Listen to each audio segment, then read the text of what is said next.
অধাতব ধর্ম যত বেশি বৃদ্ধি পাবে তার ইলেকট্রন আসক্তি তত বৃদ্ধি হবে। এখন এটাকে একটা ডেফিনেশন দেওয়া দরকার, রাইট? যে ইলেকট্রন আসক্তি আসলে কি? ইলেকট্রন আসক্তি হচ্ছে যে ধরো একটা পরমাণু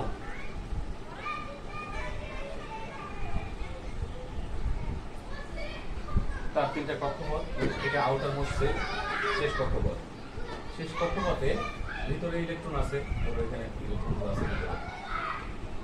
আউটার মোস্ট সেলে একটা ইলেকট্রন আছে কিংবা দুইটা ইলেকট্রন আছে, তার অষ্টক পূরণ হতে গেলে আরো কিছু ইলেকট্রন প্রয়োজন আছে, রাইট? তো একসঙ্গে কখনো কখনো দুটি ইলেকট্রন ত্যাগ করতে পারে, গ্রহণ করতে পারে অধাতু, আবার একটিও গ্রহণ করতে পারে, ঠিক আছে? ধরো এই পরমাণুটা একটি ইলেকট্রন তার শেষ কক্ষপথে হলে তার শেষ কক্ষপথে 8টি ইলেকট্রন পূরণ হবে। কয়টি ইলেকট্রন পূরণ হবে? 8টি ইলেকট্রন পূরণ হবে, ঠিক আছে? একটা যদি হয় তাহলে এখানে দেখো 7টা আছে, তাহলে আর কয়টা লাগবে? আর একটা ইলেকট্রন লাগবে তার শেষ কক্ষপথে। তো কোনো একটা অসীম দূরত্ব হতে, ধরো অসীম দূরত্ব হতে বা অসীম কক্ষপথ হতে একটা ইলেকট্রন এই পরমাণুর শেষ কক্ষপথে প্রবেশ করাতে যে পরিমাণ শক্তির প্রয়োজন, ওই শক্তিকেই ওই পরমাণুর ইলেকট্রন আসক্তি বলা হয়। আমরা জানি অ্যাকর্ডিং টু ল অফ বোরের পরমাণুর মডেল যেটা, তার যে থিওরি, সেই থিওরি অনুযায়ী আমরা জানি একটা পরমাণু তার নিম্ন শক্তি কক্ষপথে পরমাণুর যে ইলেকট্রন নিম্ন শক্তির বা নিম্ন কক্ষপথ হতে উচ্চ কক্ষপথে বা নিম্ন শক্তি স্তর হতে উচ্চ শক্তি স্তরে প্রবেশ করতে পারে, উচ্চ শক্তি স্তর থেকে নিম্ন শক্তি স্তরে নেমে আসতে পারে। এটা কিভাবে সম্ভব হয়? যখন ইলেকট্রন তার শক্তি নির্গত করে, ছেড়ে দেয়, নির্গত করে,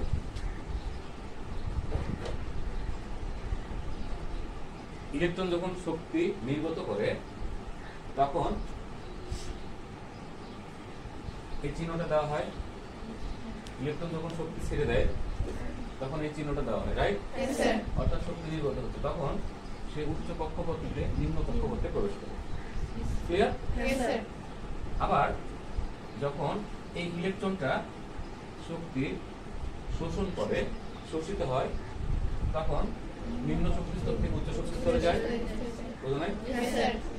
আর শক্তি যখন নির্গমন করে তখন উচ্চ শক্তি স্তর থেকে, বুঝা গেছে? এই সবার মনে আছে। অ্যাকচুয়ালি ইলেকট্রন আসক্তি তাহলে বিষয়টা কি? কে কত দ্রুত তার একটি ইলেকট্রন তার শেষ কক্ষপথে প্রবেশ করাতে পারে, বুঝতে পারো নাই? এইটাই হচ্ছে আসক্তি, যে কোন পরমাণু ক্লোরিন এর ইলেকট্রন আসক্তি বেশি, নাকি তার আগে তোমার ধরো ফ্লোরিন বেশি নাকি অক্সিজেন বেশি, ফ্লোরিন বেশি নাকি ক্লোরিন বেশি, কার এই ইলেকট্রন আসক্তি বা ইলেকট্রন গ্রহণ করার মানে তার ক্ষমতা বেশি, বুঝতে গেছে তো? এটা সিম্পল কথা। তো এখানে ডেফিনেশনটাকে অন্যভাবে দেওয়া হয়, যে কারণ এটা নির্ভর করতেছে তার এই শক্তি, ইলেকট্রনের শক্তি শোষিত হওয়া বা নির্গত হওয়ার উপরে। ইলেকট্রনটা কত দ্রুত প্রবেশ করবে, এই ইলেকট্রনের কত দ্রুত শক্তি নির্গত করবে বা ছেড়ে দিবে, তার উপরে নির্ভর করছে এই ইলেকট্রন একটা অসীম কক্ষপথে একটা ইলেকট্রন অথবা যে কোনো কক্ষপথে একটা ইলেকট্রন এই পরমাণু শেষ কক্ষপথে প্রবেশ করবে, বুঝতে গেছে? তাহলে আমরা বলতে পারি সংজ্ঞা অনুযায়ী, ডেফিনেশন অনুযায়ী, এগুলা সবগুলো পরীক্ষা নিরীক্ষা গ্যাসীয় অবস্থায় করা হয়। সেই কারণেই বলা হয়ে থাকে যে গ্যাসীয় অবস্থায় না করলে প্রত্যেকটা পরমাণু যখন ধাতু আছে, এই ধাতু তো ইলেকট্রন আসলে গ্রহণ করে না, তাই না? স্বাভাবিক অবস্থায় ইলেকট্রন গ্রহণ করে না, কিন্তু যখন আয়ন অবস্থায় থাকে তখন সে আবার পুনরায় তার ইলেকট্রনটা ফিরে নিতে পারে, বিভিন্ন কথা। কিন্তু স্বাভাবিক অবস্থায় একটা অধাতু ইলেকট্রন গ্রহণ করতে পারে, কারণ একটাই, তার শেষ কক্ষপথে অষ্টক পূরণ থাকে না, অষ্টক পূরণ করার জন্য ইলেকট্রন আসে, প্রবেশ করে। এটা সিম্পল কথা। তো গ্যাসীয় অবস্থায় এক মোল পরমাণুর তার শেষ কক্ষপথে এক মোল ইলেকট্রন প্রবেশ করিয়ে এক মোল ধনাত্মক আয়নে রূপান্তর করতে যে পরিমাণ শক্তি নির্গত হয়, যে পরিমাণ শক্তি কি হয় নির্গত হয়, ওই পরিমাণকেই ওই পরমাণুর ইলেকট্রন আসক্তি বলে। ক্লিয়ার? কি বলছেন? গ্যাসীয় অবস্থায় এক মোল হইতে শক্তি মৌলে কি লিখছো?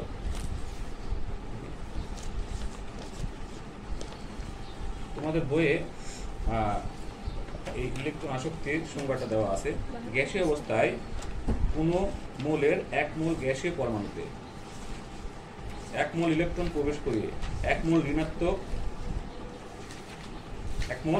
আয়ন, সরি আমি কি ধনাত্মক বলছিলাম? ইলেকট্রন গ্রহণ করলে তো ধনাত্মক হয় না, হয় গ্রহণ করলে তো ঋণাত্মকই হয়। তাহলে আমার ইলেকট্রন আসক্তিটা আয়নীকরণের শক্তিটা হলো ধনাত্মক হবে। যাই হোক,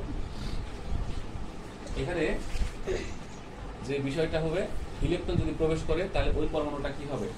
নেগেটিভ হবে। এটা সবাই জানে। আগে বলছি যে ধরো ক্লোরিন একটা ইলেকট্রন গ্রহণ করলো, তাহলে ক্লোরিনের চার্জ কি হবে? Negative, right? তো এটাই ধরো ক্লোরিন, কথা ক্লোরিনের শেষ কক্ষপথে 7টি ইলেকট্রন আছে, তার একটি ইলেকট্রন হলে তার অষ্টক হয়, বুঝা গেছে? তো তার অসীম দূরত্ব হতে একটা ইলেকট্রন তার শেষ কক্ষপথে প্রবেশ করতে যে পরিমাণ শক্তি ওই ইলেকট্রনকে উপর থেকে নিচে আসলে সেই ইলেকট্রনকে কি করতে হয়? শক্তি নির্গত করতে হয়। এই ইলেকট্রন যদি শক্তিটা নির্গত না করে তাহলে নিচে শক্তি স্তরে আসবে না, মানে ইলেকট্রনের ওই শক্তিটা যা আছে তার সেই শক্তিটাকে তাকে ছেড়ে দিতে হবে, না হলে উচ্চ কক্ষপথ থেকে নিম্ন কক্ষপথে আসবে। কথা বুঝে গেছে? যেমন খুব সহজে আমি ব্যাপারটাকে যদি আমি বুঝাই, যে একটা বেলুনের আমি বাতাস ঘুরে ছেড়ে দিলাম, সেটা উপরে উঠবে না, তাই ওটাকে নিচে নামানোর বুদ্ধি কি? একাই নিচে নামবে কখন? যখন আমি একটা সাইড থেকে ছিদ্র করে দেবো, বাতাসটা কমে যাবে আস্তে আস্তে, বুঝা গেছে? তাহলে এই ইলেকট্রনের ভিতর থেকে যে এনার্জি, সেই এনার্জিটা সে ত্যাগ করবে, রাইট? এনার্জি ছেড়ে দেবে, তবেই সে উচ্চ কক্ষপথ হতে বুঝতে পারছে কিনা বলুন? এটাই তার ইলেকট্রন আসক্তি। ইলেকট্রন আসক্তি মানে হচ্ছে ইলেকট্রন গ্রহণ করার ক্ষমতা বা শক্তি, বুঝতে পারছো তো? তাহলে এটাকে ডেফিনেশন আকারে কি লিখতে হবে? যে গ্যাসীয় অবস্থায় কোনো মোলের এক মোল গ্যাসীয় পরমাণুর শেষ কক্ষপথে অসীম হতে কোনো একটি ইলেকট্রন প্রবেশ করিয়ে এক মোল ঋণাত্মক আয়নে রূপান্তর করতে যে শক্তি নির্গত করতে হয়, ওই পরিমাণ শক্তিকে ওই পরমাণুর আয়নীকরণ শক্তি বলে। সহজ না? এটা একটু বড় হয়ে গেল, কিন্তু সহজ তো এটাই। আমাদের বইয়ের চেয়ে এটা একটু চিন্তা করো, যে প্রথমে বলছি কি কি শর্ত, সেই শর্তগুলো মনে রাখলেই হলো যে একটা ইলেকট্রন কোন সময় কখন তার একটা দূরে কোনো স্থান হতে সে নিচে, মানে অসীম দূরত্ব হতে তার, মানে উচ্চ শক্তি স্তর হতে তার নিম্ন শক্তি স্তরে আসবে, কখন? এইটা আগে বুঝো। হবে রাইট, নির্গত করতে হবে, বেলুন ফুটো করে দিতে হবে, রাইট? বেলুন ফুটো না করলে নিচে মাটি তার জীবনে পড়বে না, উঠে চলে যাবে, রাইট? যখন আবার ফেটে যাবে তখন কিন্তু ঠিকই নিচে পড়বে, বুঝতে পারছো তো? ইলেকট্রনও তাই, এটা আমি বলি নাই, বিজ্ঞানী বোর বলে গেছে, রাইট? যে ইলেকট্রন সমূহ যখন শক্তি শোষণ করে তখন সে নিম্ন শক্তি স্তর থেকে স্তরে যায়, আবার যখন শক্তি ছেড়ে দেয় বা নির্গত হয় তার থেকে, তখন নিম্ন শক্তি স্তরে প্রবেশ করে। আমার কথা কি বোঝা গেছে তো? তোমার নাম কি? রেসবিকে হয় ওকে না খালা?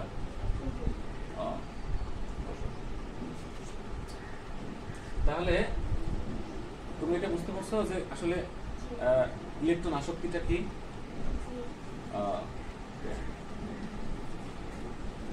এটা এটা মনে থাকবে নাকি? এখন এটা কিন্তু সংজ্ঞা গেল।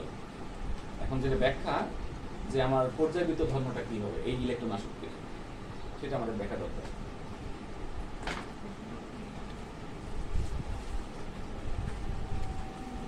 এটা মনে রাখিও, এটা মনে রাখতেও হবে। এই ঘটনাটা আমি পরে আরেকটু ব্যাখ্যা দিতে হবে, ঠিক আছে? এই জন্য বুঝতেছি না, ইলেকট্রন আসক্তি বাম থেকে ডানে গেলে এটা ইলেকট্রন আসক্তির মান বাড়ে। বুঝলাম না মনে হয়? বাম থেকে ডানে গেলে ইলেকট্রন আসক্তি এই একটা জিনিস। আমার পর্যায় সারণীতে ইলেকট্রন আসক্তির মান আমার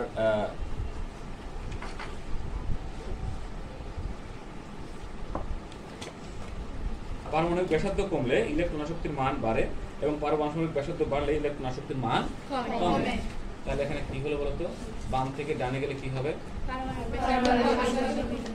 পারমাণবিক ব্যাসার্ধ কমে না? তো পারমাণবিক ব্যাসার্ধ কমলে কি হবে? ইলেকট্রন আসক্তির মান বুঝো নাই মনে হয়?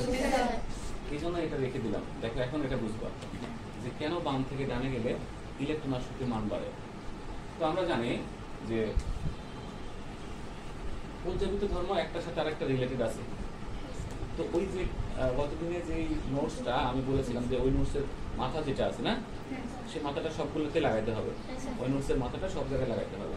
তো এখানে একটু লক্ষ্য করো যে বাম থেকে ডানে গেলে পারমাণবিক সংখ্যা এক এক করে বৃদ্ধি পায়।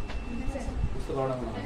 যেমন কার্বনের 6, তারপরে কার্বনের 6 পারমাণবিক ব্যাসার্ধ যদি মানে পারমাণবিক আকার পারমাণবিক সংখ্যা যদি বৃদ্ধি পায় তাহলে কি হবে? নাইট্রোজেন 7, তাহলে এখানে অক্সিজেন 8, তারপরে ফ্লোরিন 9, এক এক করে বৃদ্ধি পাচ্ছে, রাইট? এক এক করে বৃদ্ধি পাবে। এর যে আকৃতি তার থেকে এর আকৃতি ছোট হবে, তার থেকে এর আকৃতি ছোট হবে, তার থেকে এর আকৃতি ছোট হবে। দেখো এই পর্যায় সারণীতে বাম থেকে ডানে ক্রমান্বয়ে যতই যাওয়া যায় ততই তার পরমাণুর আকার ছোট হতে থাকে। পরমাণুর আকার কি হতে থাকে? ছোট হতে থাকে। তো ছোট হওয়ার কারণটা ডেফিনেটলি তোমাদের জানা আছে। কেন? কারণ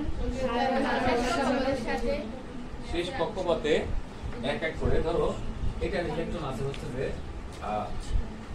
ধরো কথার কথা কার্বনের ইলেকট্রন আছে 4টি শেষ কক্ষপথে, হ্যাঁ? হাইড্রোজেনের ইলেকট্রন থাকবে হচ্ছে 5টি শেষ কক্ষপথে, আর অক্সিজেনের থাকবে হচ্ছে 6টি, আর ফ্লোরিনের থাকবে হচ্ছে 7টি। বুঝছো তো নাকি? তাহলে তার টোটাল পারমাণবিক সংখ্যা এবং তার কেন্দ্রের নিউক্লিয়াসের প্রোটন সংখ্যা সমান। নিরপেক্ষ অবস্থায় প্রোটন সংখ্যা ইলেকট্রন সংখ্যা কি থাকে? সমান থাকে, রাইট? ওকে। তো এখন চিন্তা করো যে এটা এই নিউক্লিয়াসের সাথে তার শেষ কক্ষপথে যে ইলেকট্রন আছে সেই ইলেকট্রনের আকর্ষণ ক্ষমতা এখানে কয়েকটা জিনিসের উপর নির্ভর করে। এক, তাদের শেষ কক্ষপথে কতটি ইলেকট্রন আছে, ইলেকট্রন সংখ্যা তার নিউক্লিয়াসে থাকা প্রোটন সংখ্যার উপর নির্ভর করে। আকর্ষণ ক্ষমতা, আকর্ষণ বলটা প্রথমে আমরা কার উপর নির্ভর করবে যে শেষ কক্ষপথে কয়টি ইলেকট্রন আছে এবং তার কেন্দ্রে কতগুলো প্রোটন আছে। ইলেকট্রনগুলো নেগেটিভ চার্জ, প্রোটনগুলো পজিটিভ চার্জ। পজিটিভ চার্জ এবং নেগেটিভ চার্জ পরস্পরকে আকর্ষণ করে, ঠিক আছে? সেই আকর্ষণের মান এর বেশি হবে নাকি এই নাইট্রোজেনের বেশি হবে নাকি অক্সিজেনের বেশি হবে নাকি ফ্লোরিনের বেশি হবে? কার আকর্ষণ বল? কেন বলো তো? এখানে প্রোটন সংখ্যা বেশি হবে, তার আকর্ষণ বলটা বেশি হবে। বুঝো নাই? আকর্ষণ বল বেশি হওয়ার কারণে তারা কি হয়? সংকুচিত হয়ে নিউক্লিয়াসে বা কেন্দ্রের কাছাকাছি আসে, বা শেষ কক্ষপথটা সংকুচিত হয়ে কাছাকাছি আসে, রাইট? এই কাছাকাছি আসলেই তখনই সেটা কি হয়? ছোট হতে থাকে। বুঝতে পারছো তো নাকি? এটা একটা কথা, এটা যেটা আকর্ষণ নির্ভর করে তাদের শেষ কক্ষপথের ইলেকট্রন, তাদের ইলেকট্রন সংখ্যার উপরে নির্ভর করে, ঠিক আছে? Yes, sir. এবং আরেকটা জিনিসের উপর নির্ভর করে, সেটা কি কে বলতে পারবে? এটা বলেছিলাম আমি। দূরত্ব। আরেকটা ধন্যবাদ। তাদের নিউক্লিয়াস এবং তার শেষ কক্ষপথের মধ্যবর্তী দূরত্বের উপর নির্ভর করে। বুঝতে পারো না মনে হয়? Yes, sir. কুলম্বের সূত্র অনুযায়ী আমরা এটা জানি, অথবা আমাদের নিউটনের মহাকাশের যে সূত্র আছে সেই সূত্রগুলোতে তিনি বলে গেছেন যে তাদের দুটি মহাবিশ্বের দুটি বস্তুর মধ্যে তার আকর্ষণ বলের মান তাদের মধ্যবর্তী তাদের বস্তুদ্বয়ের ভরের গুণফলের সমান সমানুপাতিক এবং তাদের মধ্যবর্তী দূরত্বের বর্গের ব্যস্তানুপাতিক। ব্যাপারটা বুঝে মনে হয়? Yes, sir. তাহলে প্রোটন আর ইলেকট্রনের চার্জ তো সমান, রাইট? Yes, sir. তাহলে আমাদের এই যে এফ মানে বল, আকর্ষণ বলকে আমরা কি দিয়ে প্রকাশ করতেছি? আমরা এক দ্বারা প্রকাশ করি, ঠিক আছে? তাহলে এখানে প্রোটন এবং তাদের ইলেকট্রনের ভরের গুণফলের সমান, এটা হলো সমান মানে কি সমানুপাতিক, তাই তো? Yes, sir. আর আরেকটা কি তাদের নিউক্লিয়াস এবং তাদের শেষ কক্ষপথের দূরত্বের বর্গের ব্যস্তানুপাতিক বলতে, তাহলে এটা এক নম্বরটা, এটা এক নম্বর সূত্র দাও। এখানে হচ্ছে যে এফ, এই যে বর্গ দূরত্ব মানে কি ডি, অথবা আর দাও ব্যাসার্ধের বুঝতে পারছো নাকি? Yes, sir. তাদের ব্যাসার্ধের যে বর্গের ব্যস্তানুপাতিক 1/3 সেটা কি হবে? ব্যস্তানুপাতিক। Yes, sir. এটা এই জটিল সূত্র আছে, এটা যদি বুঝতে মানে কষ্ট হয় তাহলে তোমাদের তো ফিজিক্সের ওইখানে বুঝতে সমস্যা হয়ে যাবে। মোট কথা হচ্ছে যে তাদের দেখ ব্যাসার্ধ কেন বলছি, আর এখান থেকে এই কেন্দ্র থেকে এটা বাইরের শেল পর্যন্ত এটাকে তো আরই বলে, তাই না? একটা বৃত্তের ব্যাসার্ধ বলে না? Yes, sir. ব্যাসার্ধ বর্গের ব্যস্তানুপাতিক, অর্থাৎ আর যদি ব্যস্তানুপাতিক যদি বলা হয়, আর যদি মান বাড়িয়ে দিই তাহলে বলের মান কমে যাবে। Yes, sir. কথার কথা হচ্ছে এটা যে ধরো এটা হচ্ছে আর, ঠিক আছে, এই পরমাণুর জন্য, ঠিক আছে? Yes, sir. এবং অপর আরেকটা পরমাণু তার আর হচ্ছে এটা, বুঝতে পারছো? Yes, sir. দেখো আর এটা এইটু, আর এখান থেকে এইটু, হ্যাঁ? Yes, sir. তাহলে আর এর মান কোথায় বেশি? ধরো এটা 1 মিটার আর এটা হচ্ছে যে 2 সেন্টিমিটার, এটা 1 সেন্টিমিটার আর এটা কি 2 সেন্টিমিটার। 2 সেন্টিমিটার। আর এখানে বড় না? Yes, sir. তাহলে এখানে এফ মানে বল, শক্তি, আকর্ষণ বল, ঠিক আছে? এখানে কি হবে? কম হবে। এখানে কি হবে? এখানে কম হবে। কমে যাবে। বাট এখানে আকর্ষণ বল বেড়ে যাবে। বেড়ে যাবে। তার সাথে এই শেষ কক্ষপথে থাকা যে ইলেকট্রনগুলো আছে তার সাথে সাথে বেশি আছে। বুঝতে পারছো তো নাকি? Yes, sir. তাহলে হিসাব অনুযায়ী সবচেয়ে বেশি পরিমাণে আকর্ষণ বল কাজ করে এই যে নিচে কয়েকটা পরমাণু দিলাম, কোনটার মধ্যে সবচেয়ে বেশি আকর্ষণ বল কাজ করছে বলে মনে হয় তোমাদের? Fluorine. ফ্লোরিনের? Yes, sir. অবশ্যই। তাহলে দেখো একটা ধর্মের সাথে আরেকটা ধর্মের মিল আছে। Yes, sir. কেন ছোট হলো, ছোট হয় কেন, তার একটা কারণ আছে। সংকুচিত হওয়ার একটা কারণ বলেছিলাম, রাইট? Yes, sir. ওই সমস্ত প্রশ্নের উত্তরের ব্যাখ্যাগুলো ওই একই রকমের হয়। এই চ্যাপ্টারটা সে কারণে খুবই সহজ, কিন্তু একবার বুঝলে এখান থেকে মুখস্থ করে অ্যান্সার দিতে হয় না। মুখস্থ করে অ্যান্সার দিছো, আমি নিশ্চিতভাবে আমার খাতা দেখে বুঝতে পারবো যে আমার কথার বাইরে কে লিখছে, অন্তত পক্ষে এইখানে যারা আছে মনে রাখলো। বুঝতে পারছো তো? Yes, sir. তাহলে ক্রম নির্ণয় করতে বলবো। এখানে ধরো এই যে নাইট্রোজেন এগুলা এইভাবে করে দিবে না, তোমাদের দিবে কি জানো? ধরো নাইট্রোজেন, ক্লোরিন, কার্বন, অক্সিজেন, এই পরমাণুগুলো গ্রুপ অনুযায়ী দেওয়া আছে না পর্যায় অনুযায়ী দেওয়া আছে, তোমার নিজেই বুঝে নিতে হবে। এটা দেখা যাচ্ছে যে পর্যায় ভিত্তিক দেওয়া আছে, রাইট? অথবা দেওয়া থাকলো এখানে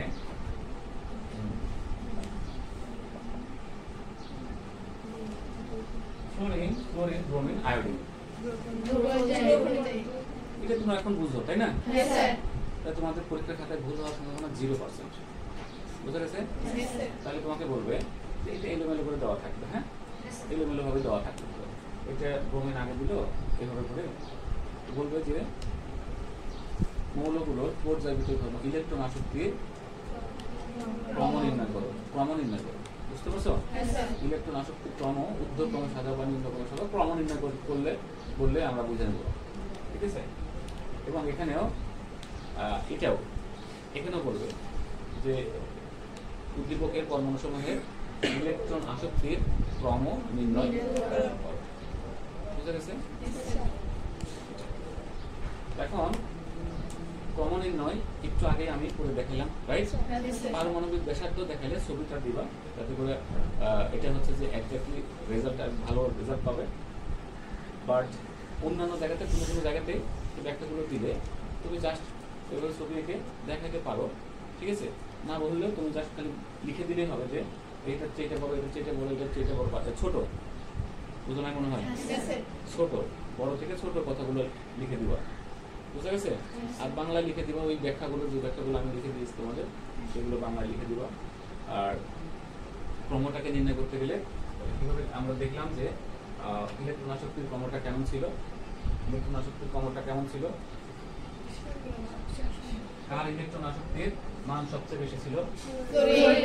তাহলে এটাকে এই ব্যাখ্যাগুলো দেওয়া শেষ হয়ে গেলে তখন তোমাকে এইভাবে ক্রমটা সাজিয়ে অ্যান্সারটা লিখতে হবে, যে এখানে মানে ইলেকট্রন আসক্তির মান সবচেয়ে কম, এখানে কিন্তু কার্বনের সবচেয়ে কম, তার থেকে একটু বেশি হচ্ছে যে কার একটু বেশি অক্সিজেন।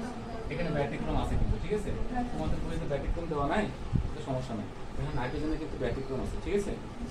নাইট্রোজেন ইলেকট্রন আসক্তির মান কার্বন এবং অক্সিজেন উভয়ের থেকেই তোমার ইলেকট্রন আসক্তির মান বেশি, বুঝতে পারছো? এগুলো ব্যতিক্রম। তো এটা ব্যতিক্রম চিন্তা করে লাভ নেই, আমাদের বই ব্যতিক্রম নাই, তো মানে তোমাদের আসবে না, বুঝতে পারছো? তো আমি ব্যাখ্যা দিব, চিন্তা করো না, এবার ব্যাখ্যা দিব। এখানে ব্যতিক্রম কিছু আছে সম্ভবত, সেগুলো আমি ব্যাখ্যা দিব। ওকে, তাহলে আমাদের এখান থেকে ইলেকট্রন আসক্তিটা শেষ।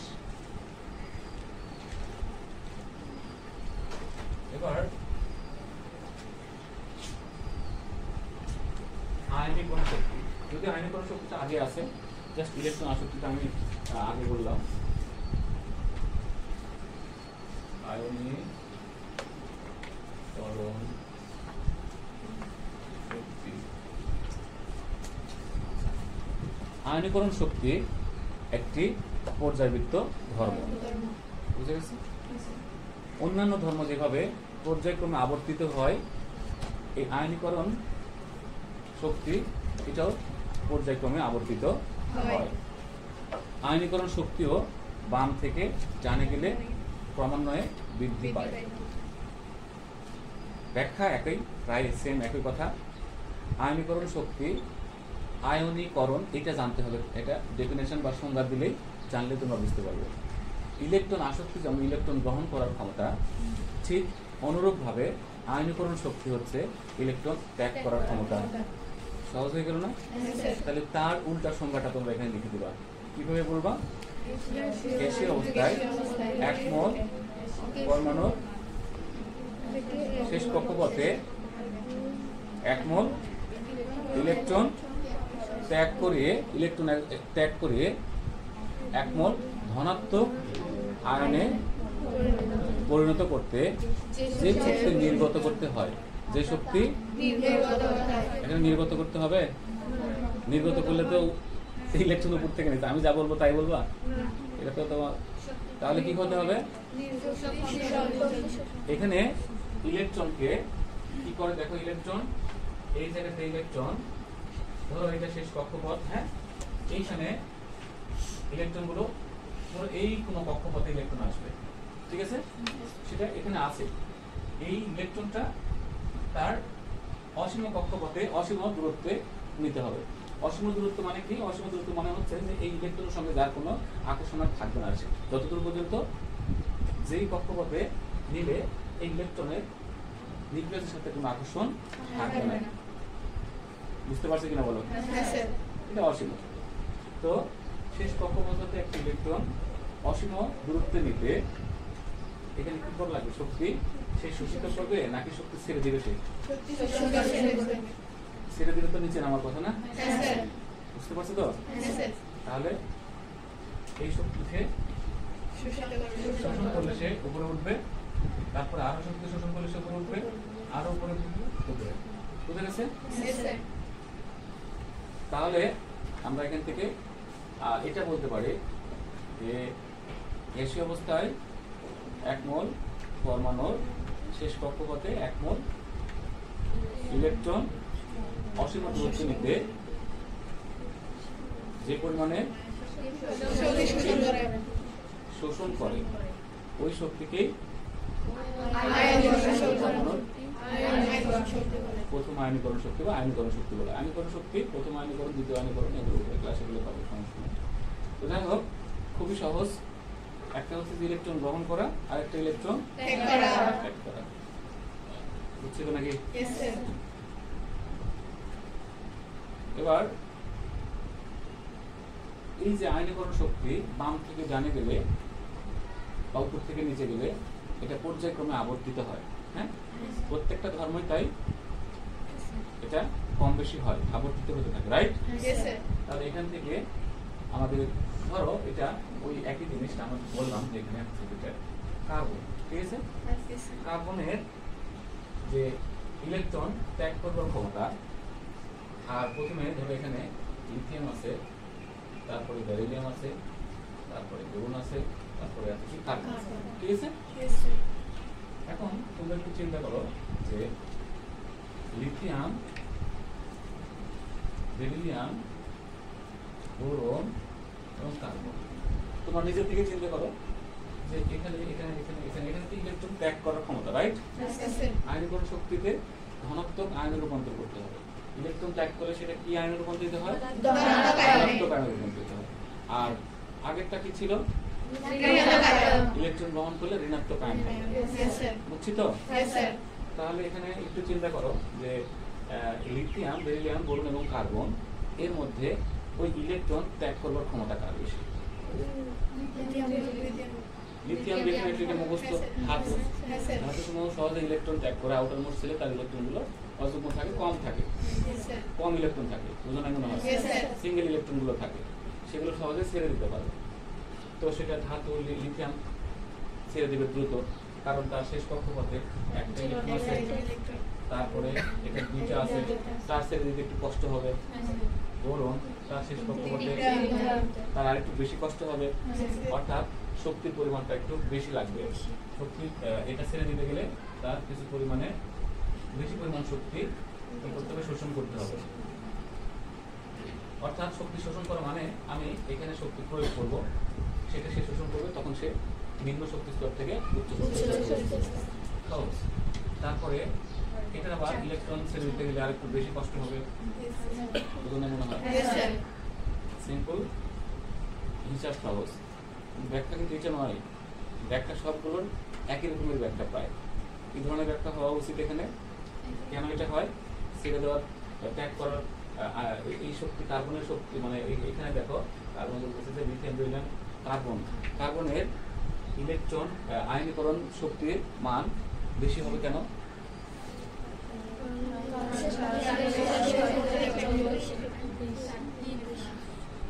এটাই কারণে নাকি? একটু বুঝতে সমস্যা হচ্ছে, বললাম না একটু বুঝতে সমস্যা হচ্ছে সবারই। এখানে কিন্তু আকর্ষণ বল সবচেয়ে বেশি এখানে, তাদের শেষ কক্ষপথে ইলেকট্রন সমূহ এবং তার নিউক্লিয়াসের সাথে আকর্ষণ বল দূরত্ব কম। এখানে সব ক্ষেত্রেই দূরত্ব এবং আকর্ষণ বল দিয়ে ব্যাখ্যা দিতে হবে। কথা সিম্পল। হ্যাঁ, তোমার নোটস করো, আমার আগের ব্যাচের স্টুডেন্টদের নোটস করা ছিল, সেগুলো পারলে সংগ্রহ করো এবং খুব সুন্দর। আর তাছাড়া নোটস করা কি নিজে নিজে প্রত্যেকেই নোটস করা সম্ভব। আমি যে কথাগুলো বললাম এগুলো যদি তোমরা শুনে না শুনে যদি এখন যদি সুন্দরভাবে লিখে নিতে, ছবিগুলো যদি বুঝে নিতে, তাহলে এগুলো সম্পূর্ণ অ্যান্সার সঠিক, আমার যেটা আমি বলছি সেটাই লিখতে পারতো। আর যে আমি যেটা বলছি যেটা লিখতে পারবে শুধু সেটাই হচ্ছে পারফেক্ট বলবো আমি। কথা বুঝে ফাইনাল কথা বুঝতে পারছো তো? ওই ব্যাখ্যাগুলো যদি গাইডের মতো হয়, এলোমেলো হয়, তাহলে কিন্তু খবর আছে, তো বুঝে রাখলাম। আয়নীকরণ শক্তি, ইলেকট্রন আসক্তি শেষ, ঠিক আছে? ধরো এখানে আয়নীকরণ শক্তি, এখান থেকে ফ্লোরিনের ক্ষেত্রে আমি দুটোই আমি পর্যায়ভিত্তিক ব্যাখ্যা দিলাম। তো গ্রুপ ভিত্তিক ব্যাখ্যাটা কি হবে? গ্রুপ ভিত্তিক ব্যাখ্যা তার উল্টোটা হবে। যদি বাম থেকে ডানে গেলে বাড়ে তাহলে উপর থেকে নিচে কমবে, Yes, sir. বাম থেকে ডানে গেলে যদি কমে উপর থেকে নিচে গেলে সেটা বাড়বে। Yes, sir. বুঝা গেছে? Yes, sir. তো বেশিরভাগই তো বাড়ে, তাই না? বেশিরভাগ পারে না, Yes, sir. কিন্তু ধাতব ধর্ম কমে। বাম থেকে ডানে গেলে ধাতব ধর্মটা কমতে থাকে, Yes, sir. ঠিক আছে? কিছু কিছু কমবে, এরকম আছে। তো উপর থেকে নিচে গেলে এখানে কখনো কখনো ব্যতিক্রম হয়, ঠিক আছে? বুঝলো না মনে হয়? Yes, sir. এই আয়নীকরণ শক্তির একটা ব্যতিক্রম আছে, ইলেকট্রন আসক্তিরও একটা ব্যতিক্রম আছে, বুঝতে গেছে? প্রায় প্রত্যেকটারই কিছু কিছু ব্যতিক্রম আছে। সম্ভবত তোমাদের বইয়ের মধ্যে সেই ব্যতিক্রমগুলো আলোচনা করা আছে কিনা আমি জানি না। এখানে দেখো লিথিয়াম গ্রুপ ভিত্তিক lithium, sodium, potassium, rubidium, caesium, francium খাদ ধাতুগুলোর মধ্যে লিথিয়ামের পারমাণবিক ব্যাসার্ধের মান সবচেয়ে কম। এই জন্য এদের মধ্যে লিথিয়ামের আয়নীকরণ শক্তির মানও সবচেয়ে সবচেয়ে বেশি।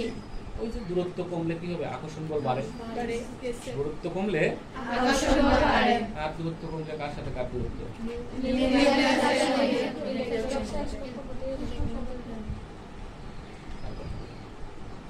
কার সঙ্গে? রাইট, নিউক্লিয়াসের সাথে শেষ কক্ষপথ। কারণ কি? তার কাছে নিউক্লিয়াসের কাছে যে কক্ষপথগুলো মোটামুটি সবগুলোই একই সমান থাকে এবং ইলেকট্রন পূর্ণ থাকে। দ্বিতীয় কক্ষপথ প্রথম কক্ষপথের সবগুলো পরমাণুর দুইটাই থাকে, দ্বিতীয় কক্ষপথে সবগুলোর 8টাই থাকে। Yes, sir. এটা তো ব্যতিক্রম হয় না, হয়? না, sir. তাহলে কম আর বাড়া এটা বাড়তেছে সাধারণত শেষ কক্ষপথের সঙ্গে, রাইট? Yes, sir. তবে আরো বেশি কক্ষপথ যেগুলো আছে তাদের জন্য কিছুটা এলোমেলো হয়, এগুলো এলোমেলো হতে পারে। তাহলে ইলেকট্রন আসক্তির ক্ষেত্রে গ্রুপ ভিত্তিক উপর থেকে নিচে নামলে এর আকর্ষণ বল কি হবে? কমবে নাকি বাড়বে? এর বাড়বে বলতে কিভাবে বলে? বাম থেকে ডানে গেলে কি হয়? উপর থেকে নিচে গেলে তো বিজ্ঞানীরা যে বলতেছে যে বাড়ে। কি বললো এতক্ষণ?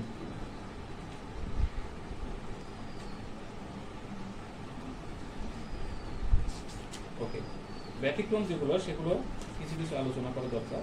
যেমন আমি বলি ফ্লোরিন তার উপর থেকে নিচে গেলে ফ্লোরিনের গ্রুপ ভিত্তিক যদি আমি চিন্তা করি, ফ্লোরিনের ইলেকট্রন এটা আসক্তির মান, বুঝতে গেছে? Yes, sir. একটু ভালো করে দেখো, ফ্লোরিন থেকে ফ্লোরিনের কি হবে? কম হবে, Yes, sir. বুঝে মনে হয়। Yes, sir. আবার তার থেকে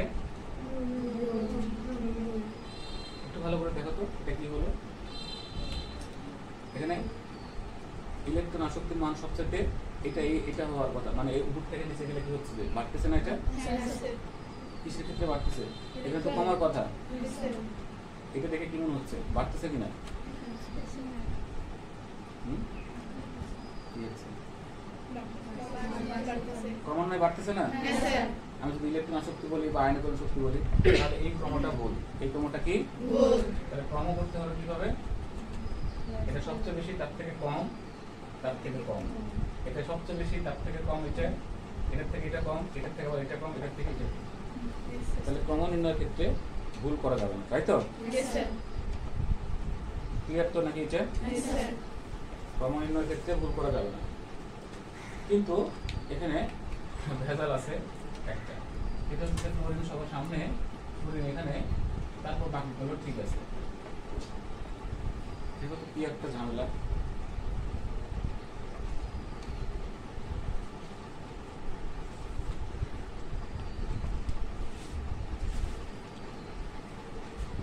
ইলেকট্রন আসক্তির ক্ষেত্রে এখানে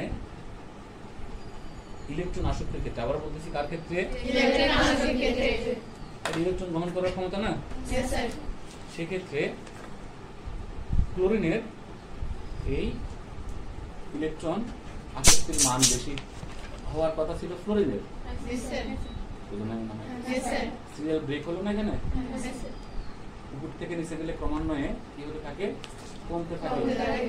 তাহলে ফ্লোরিন উপরে আছে, ক্লোরিনের উপরে কি আছে, ক্লোরিন। ক্লোরিন আছে, তাহলে ফ্লোরিনের বেশি হওয়ার কথা। হ্যাঁ, তার স্যার। থেকে নিচে যদি নামে কমে তাহলে ফ্লোরিনের নিচেই আছে ক্লোরিন, তাহলে তার কম থাকার কথা। হ্যাঁ, স্যার। ফ্লোরিন এখানে থাকার কথা এরকম ভাবে, যেটা এখানে আছে, আছে না? হ্যাঁ, স্যার। কিন্তু এটা না, এটা ব্যাখ্যা তোমাদের পরীক্ষাতে আসে যে একই গ্রুপে ফ্লোরিন সবার উপরে থাকা সত্ত্বেও ফ্লোরিনের ইলেকট্রন আসক্তির মান ক্লোরিন অপেক্ষা কম কেন? প্রশ্নটা লিখে রাখবো না, টাকায় আসতে পাগল।